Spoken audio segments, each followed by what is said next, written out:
All right, so just want to start off with the 4 guys that we signed here from out of the portal. I'll start off with Kobe Perry. He's a safety for us, really good football player, was player of the year in the OVC. What was really impressive about him was the coaches that were there calling us about him and saying how hard he worked on the practice field and how he loves football and that he'll be a great addition for us. So that's always good to get that type of feedback. We're excited to have Kobe. Looking for him to do some great things here. The next person will be Lee Hunter, big defensive tackle from Mobile, Alabama. I've been recruiting him since 9th grade. Got a good history with him. Know his family pretty well. Very excited about him. He's a big human being and give us a big body up front. You can't have enough of those guys, those defensive tackles. That can cover our guys up so we can make plays and play in the backfield. So very excited about Lee Hunter. Terence Lewis, a highly recruited linebacker from out of Miami. We have a history with each other as well. I recruited him when I was at another school and built a relationship then. So once he got into the portal, we just kind of jumped back on that relationship and had a lot of schools going after him. And he chose to come here and excited to have him bring speed to the room. Bring some explosion to the room. Just really excited to have Terence. And then Katie McDaniel. Katie McDaniel is coming from Kentucky. He gives us some juice off the edge, that pass rusher that we need. Losing Big Cat is getting a guy that can generate some pass rush. He's a guy that we're very excited about from South Georgia. He's a guy, when you're watching his film, has a really good skill set, can bend off the edge, can get to the quarterback, and very excited about him. He's a guy that has time on task, a veteran guy. He played 30 snaps in the bowl game. And again, very excited about all 4 guys that we're bringing in. We're bringing these guys in to play. Obviously, you got to compete. We don't hand anything out. But when we bring guys in, it's a position of need. So we feel really good about bringing those 4 guys in. Coach, I think we've kind of seen it over the last couple of months, but how has the transfer portal changed recruiting, just an evaluation and filling out classes? You make decisions on high school, then you got college players with experience coming out. How does that change things for you? Oh, it changed for everyone. It changed for colleges, it changed for the high school kids.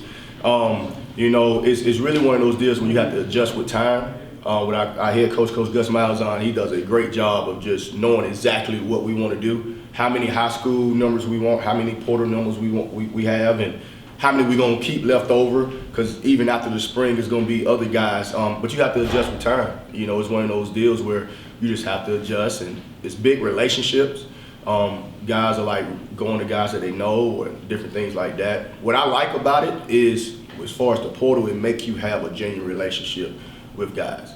It makes you keep your word. It makes you, because not guys could just leave and go other places. So that's what I do like about it. But also you gotta have the other side of it of just sticking out and fighting through, that sort of deal. It's still life lessons as well as far as just sticking out. But again, you got it, man. It's the portal, and we got to adjust with times. And I'm not gonna complain about it. I'm gonna go find some players.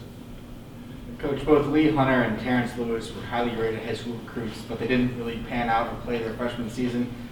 Terence is dealing with came off a knee injury as well. Is that a concern at all, or do you guys just trust what you saw in high school for them? I trust what I saw in high school. I wouldn't say pan out. I don't know if you got an ACL, you can't play football. You know what I'm saying? So you can't say a kid didn't pan out. You just haven't he was injured. And then Lee Hunter, like I did my research, talked to a lot of guys, even at Auburn, talked to him. They say he's a really good football player. So that's what I'm saying. The times of the portal. When I played, guess what? Travis Williams was redshirted. Redshirt freshman year, I was running out on kickoff. Redshirt sophomore year, the 3rd year, that's when I started linebacker. So I don't know about the whole didn't pan out. It just, you got to develop them. You got to give them time. But both of those guys, we're looking forward to those guys being able to help us. Travis, in the back here. How different is this team going to look next year? You lost a ton of guys to the transfer portal. You gained a ton of guys in the transfer portal, and then you're going to have the incoming freshmen. It just seems like it's going to be an entirely different group. Yeah, that's just, and even like, not to switch subjects, I'm watching basketball last night, and I was watching different teams, and the Kentuckys of the world, the Auburns of the world, like all of their guys are transfers. And they're top 10 teams, and you got to just adjust with times. Now, you still have to have your high school guys as far as your foundation, but you want to plug in positions of need, so you can continue to grow your team. And I think that's what we're doing here. That's Coach Malzahn's vision. Get a position of need, or not just get, like, we turn guys away.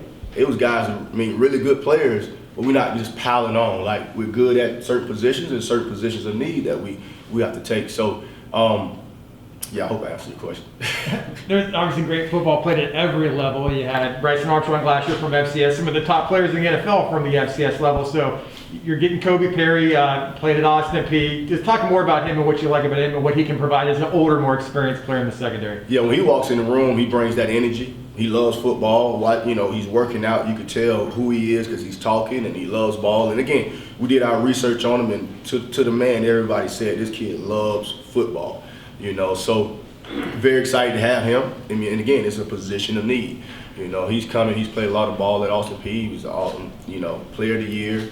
And again, I like the kid, like being around the kid, and because he's high energy like myself. So I'm glad we got him.